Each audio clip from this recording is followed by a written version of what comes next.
আসসালামু আলাইকুম রহমতুল্লাহি ওয়া বারাকাতুহু। আমি শুরু করছি অনেক আগে থেকে। আমি তখন দাগনভূঞাতে ছিলাম, ফেনীতে। আল্লামা দেলোয়ার হোসেন সায়েদী হুজুর, ওনার ফাঁসির হুকুম হয়েছে। অঝোর ধারায় কেঁদেছি, সিজদা থেকে উঠতে পারছিলাম না। আল কোরআনের আলো ঘরে ঘরে জালো, এই স্লোগান। ওনার ছেলে আছে, আমি ব্যক্তিগতভাবে চিনি। তো বারবার চোখের পানি আসছিল যখনই ভাবছিলাম। এবং পরবর্তীতে আমরা পেলাম মিজানুর রহমান আজহারী ভাইকে। এবং উনি যখন, আপনারা জানেন যে আমরা স্রোতের বিপরীতে কাজ করছি, যেখানে মানুষ ওষুধ নির্ভর। আজকে সবার ঘরে ঘরে ওষুধ, মানুষ ফার্মেসি হয়ে গেছে, ছোট ছোট ফার্মেসি, প্রতিটা ঘরে সবাই ওষুধ খাচ্ছে। মুক্তির কোনো উপায় কারো জানা ছিল না। এখন আমরা যখন এই ওষুধের থেকে মানুষকে মুক্ত করার জন্যে স্রোতের বিপরীতে দাঁড়ালাম, তাদের হারানো সুস্থতাকে ফিরিয়ে আনার জন্যে, তখন আমার বিরুদ্ধে যে ষড়যন্ত্রগুলো হয়, মিজানুর রহমান আজহারী ভাই প্রতিটি ষড়যন্ত্রে আমাকে সাজেশন দিয়েছেন, পাশে থেকেছেন এবং বিভিন্ন সময় পরামর্শ দিয়ে সাহায্য করেছেন।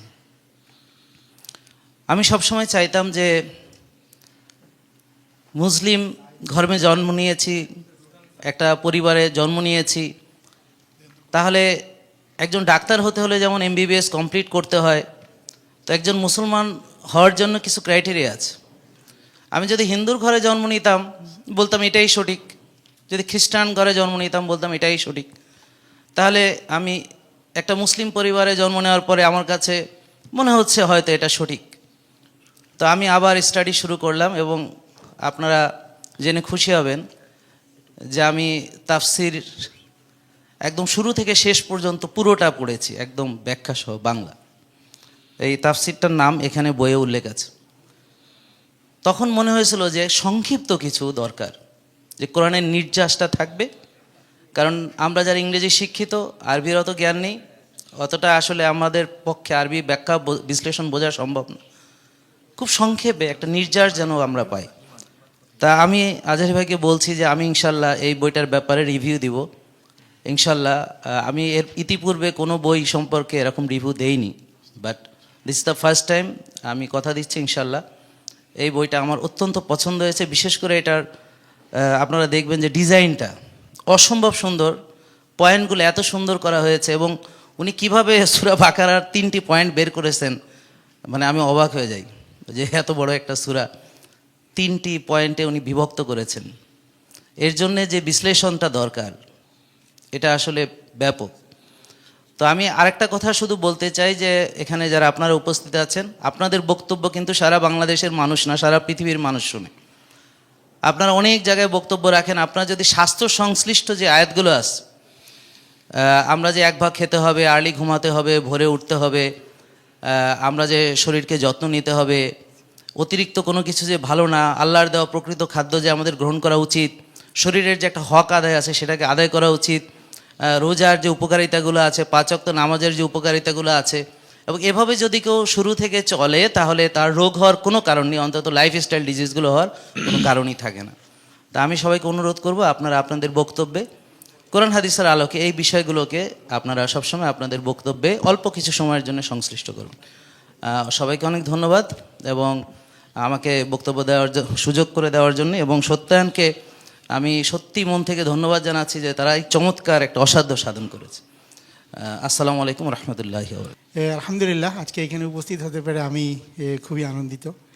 আমি দীর্ঘদিন দেশের বাইরে ছিলাম, মাত্র কয়েক সপ্তাহ আগে দেশে এসেছি এবং এই এই নতুন এই অ্যাপয়েন্টমেন্ট পেয়ে এখানে আমি জয়েন করেছি। তো আলহামদুলিল্লাহ, ডক্টর মিজানুর রহমান আজহারী ভাই আলহামদুলিল্লাহ যে কাজ করেছেন ইজ রিয়েলি রিমার্কেবল। আলহামদুলিল্লাহ, আমি জাস্ট এখানে সবার কথা শুনতেছিলাম এবং I really enjoyed everything that you have said. আলহামদুলিল্লাহ।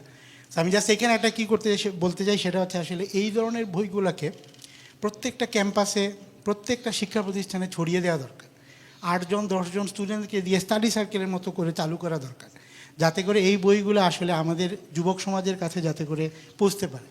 স্পেশালি আসলে কোরআন বিষয়ক এই উদ্যোগগুলো নেওয়া দরকার। ক্যাম্পাসগুলোতে 10 জন 15 জনের স্টাডি সার্কেল করে এই বইটা পুরো সে পড়বে এবং এখান থেকে সে যা নেওয়ার সে চেষ্টা করবে।